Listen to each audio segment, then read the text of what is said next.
fairly determined, self-driven human being. And I think anybody that enters into this space, being a call center, an entrepreneur, all of us, we're self-driven and motivated by weird and odd things. For example, I call myself, and most of the entrepreneurs that I know today consider themselves, quote unquote, unemployable. And I think that's just because we're so self-driven that it's difficult for us, and if we're going to be honest, to take direction from others. And so I determined at that point, no more. I'm not taking direction from anyone else. I'm going to run my own show. I've grown up a lot since then. Don't get me wrong, a lot of things to learn, and I definitely seek humbling experiences. I'm sure humbling, many. There's too many to count, but I've learned from them. But that was the kind of the fire that lit me and ignited this desire to.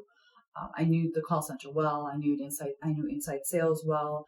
I knew that I had a gift for conversation, relationship building, and nurturing. So that's where we launched the company. Well, that's awesome. And when you think about that, though, and you step back into the fact that this company you invested into, you're there, you're giving quality feedback, and all of a sudden now you have to sit there and go, you know what, I can do this. I can do it better, right? And so you take all these things you've learned and how to improve it. But I understand there's also a little interesting part of that story of the company that actually lets you go as part of your future. Oh, absolutely. Right? So I'd love to kind of understand.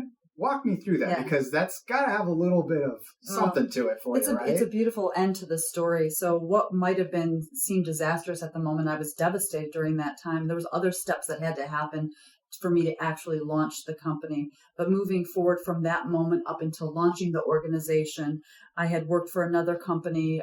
When I say worked for them, my first client was another health and beauty industry, $50 million company that was out of Chicago, and another amazing family that owned and operated that gave me the experience and the first tap into my own organization. We hired other people from home. We did that for a long time. But when we rolled from an at-home business or a remote home at the pioneers of the at-home agents, we rolled into a physical traditional call center in what we called the queue.